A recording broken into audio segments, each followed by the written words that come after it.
sous le nazisme, il y a une sorte d'accord tacite qui fait que les industriels vont pouvoir se plaindre alors même qu'ils gagnent plus. C'est-à-dire que les entreprises vont être florissantes et vont être taxées alors même qu'eux vont obtenir des exemptions fiscales à titre individuel. Je parle de Krupp, je parle de Thyssen, je parle de Siemens, je parle de tous les gros. Hein. Bon. Et donc ça, c'est très intéressant parce que ça montre qu'il y a une emprise sociale sur l'entreprise, mais qu'à titre individuel, ils obtiennent des possibilités d'être moins taxés. Et ils vont profiter très largement du système nazi. Parce que le système nazi, c'est une économie de prédation.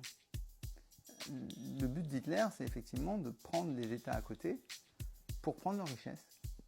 Et pendant la Seconde Guerre mondiale, on a des plans. Vous voyez, on parlait des plans tout à l'heure avec Lucas. Pendant la Deuxième Guerre mondiale, on a des plans dans lesquels on définit le nombre de calories que chaque peuple doit avoir pour manger. Et donc, à la base, ceux qui doivent avoir le moins à manger, c'est les Polonais, pour lesquels on prévoit 800 calories. Vous imaginez, nous aujourd'hui, on considère qu'un être humain, il doit manger autour de 2000 calories. Hein. Donc 800 calories. Un Français, 1200 calories. Ok ? Et puis ensuite, on arrive aux Néerlandais, on est à 1600 calories. Et on passe aux Allemands, on est à 2400 calories. Et les travailleurs de force, de 1600, 2800 calories. Donc tout ça, c'est pour vous dire une chose simple, c'est qu'ils ont organisé le fait d'affamer l'Europe.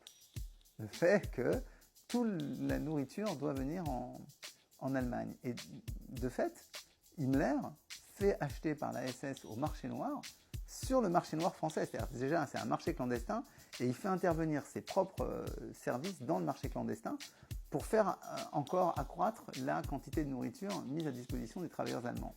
Donc c'est vraiment une économie de prédation. Et dans cette économie de prédation, les premières cibles, ce sont les Juifs. Donc, quand à partir de 1935, on leur interdit dès 1933, on leur interdit la presse, mais quand on leur interdit tout un tas de métiers à partir de 1935, quand en 1938-39, on commence à leur interdire la possession d'entreprise, qu'il va falloir arianiser ces entreprises, on va les donner à des gens. On va les donner à des gens qui sont proches du pouvoir. Donc il va y avoir un passage des petites et moyennes entreprises vers des ariens, donc vers des proches du parti nazi, et vous voyez très bien comment le monde entrepreneurial est petit à petit gagné à l'idée que les nazis c'est bien, puisque ça leur permet de gagner de l'argent. Même des assureurs, les grands assureurs allemands, Allianz par exemple, les grands assureurs comme Allianz, ils vont gagner beaucoup d'argent avec les nazis. Pourquoi ? Imaginez la nuit de cristal. La nuit de cristal, c'est quoi ? C'est 8-9 novembre 1938. Il y a un assassinat à Paris, enfin une tentative d'assassinat à Paris d'un conseiller, et il y a en réaction des sortes de mini-pogroms allemands qui se déroulent, donc on casse les vitrines des magasins, etc., etc. Il faut rembourser. Tous ces gens sont assurés. Donc il y a une réunion dans laquelle on va avoir Göring, le représentant des assureurs allemands, Goebbels, etc., etc.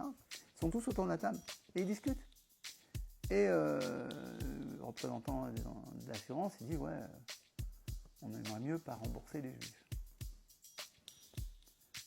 En gros, ils veulent économiser 1 milliard.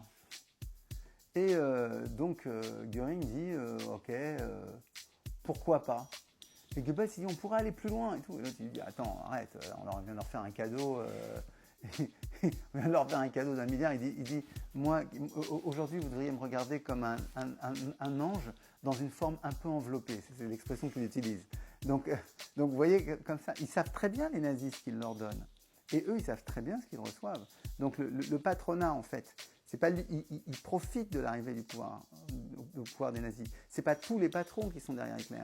Mais petit à petit, ils se mettent un petit peu, c'est ce qu'on a appelé la Gleichschaltung, c'est le fait de marcher ensemble, de marcher dans la même direction.